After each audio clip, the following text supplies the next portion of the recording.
Hello everyone, कैसे आप सब। उम्मीद है कि अच्छे होंगे। स्वागत है आपका अपने चैनल हैरित क्रिएशन पर। आज हम बात करने जा रहे हैं पुत्रदा एकादशी व्रत के बारे में कि पुत्रदा एकादशी व्रत क्यों रखा जाता है। पो माह के शुक्ल पक्ष की एकादशी तिथि पर पुत्रदा एकादशी का व्रत रखा जाता है। आइए जानते हैं कि क्यों रखा जाता है और इसका क्या महत्व होता है और किस तिथि को ये व्रत रखा जाएगा। हिंदू धर्म में एकादशी तिथि का विशेष महत्व माना गया है। यह दिन पूर्ण रूप से जगत के पालनहार भगवान विष्णु को समर्पित है। इस दिन भगवती भाव से लक्ष्मी नारायण जी की पूजा का विधान है। एक साल में 24 एकादशी व्रत रखा जाता है। धार्मिक मान्यता है कि एकादशी व्रत करने से व्यक्ति को वैकुंठ लोक की प्राप्ति होती है, साथ ही मनोवांछित फल भी मिलता है। पो माह के शुक्ल पक्ष की एकादशी तिथि पर पुत्रदा एकादशी का व्रत रखा जाता है। लेकिन क्या आप जानते हैं कि पुत्रदा एकादशी क्यों मनाई जाती है और साल 2025 में कब पो पुत्रदा एकादशी है? आइए जानते हैं इसके बारे में। वैदिक पंचांग के अनुसार पो माह के शुक्ल पक्ष की एकादशी तिथि 9 जनवरी को दोपहर 12:22 पर शुरू होगी। वहीं इस एकादशी तिथि का समापन 10 जनवरी को सुबह 10:19 पर होगा। ऐसे में उदय तिथि के अनुसार इस साल 2025 में 10 जनवरी को पो पुत्रदा एकादशी का व्रत रखा जाएगा। धर्म शास्त्रों के मुताबिक मुख्य रूप से पो पुत्रदा एकादशी व्रत पुत्र प्राप्ति के लिए रखा जाता है। ऐसे में जिन वैवाहिक जोड़ों को संतान की प्राप्ति नहीं हो रही है, उन्हें यह व्रत जरूर रखना चाहिए। पुत्रदा एकादशी के दिन व्रत रखने और भगवान विष्णु की पूजा करने से संतान की प्राप्ति होती है। पुत्रदा एकादशी के दिन भगवान विष्णु संग लक्ष्मी जी की आराधना की जाती है। धार्मिक मान्यता है कि इस व्रत को करने से भगवान विष्णु की कृपा मिलती है और संतान की प्राप्ति भी होती है।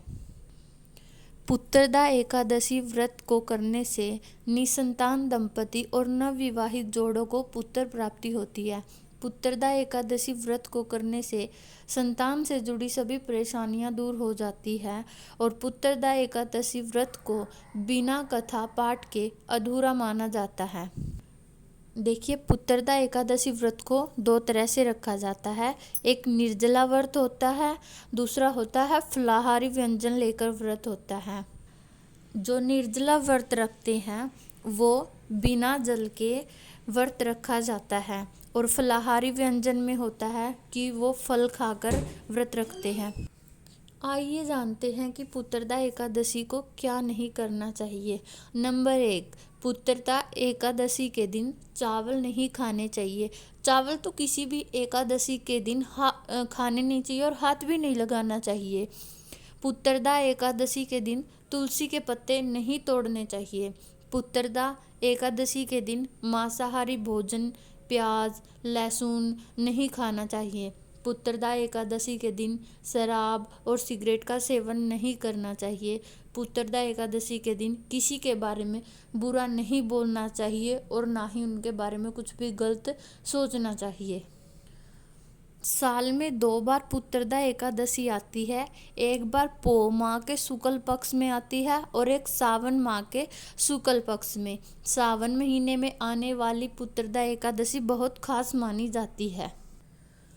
देखिए, इस दिन खास बात का ध्यान रखना चाहिए, जैसे तुलसी माता को जल अर्पित नहीं करना चाहिए, क्योंकि इस दिन तुलसी माता भी क्या व्रत रखती है। हाँ, तुलसी माता भी व्रत रखती है। ऐसे में उन्हें जल अर्पित करने से उनका व्रत टूट जाता है।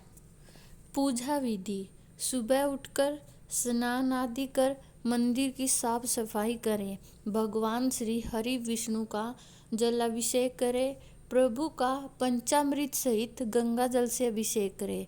अब प्रभु को पीला चंदन और पीले पुष्प अर्पित करें। मंदिर में घी का दीपक प्रज्वलित करें। संभव हो तो व्रत रखें और व्रत लेने का संकल्प करें। पौष पुत्रदा एकादशी की व्रत कथा का पाठ करें। ओम नमो भगवते वासुदेवाय मंत्र का जाप करें। पूरी श्रद्धा के साथ भगवान श्री हरि, विष्णु और लक्ष्मी जी की आरती करें। प्रभु को तुलसी दल सहित भोग लगाएं। अंत में क्षमा प्रार्थना करें। जो माताएं बहनें निर्जला व्रत नहीं रख पाती हैं वो फलाहारी व्रत रख सकती हैं। पौष पुत्रदा एकादशी व्रत का संबंध विशेष रूप से संतान सुख और बच्चों के कल्याण से होता है। माना जाता है कि इस दिन व्रत रखने से संतान सुख प्राप्त होता है और बच्चे स्वस्थ रहते हैं।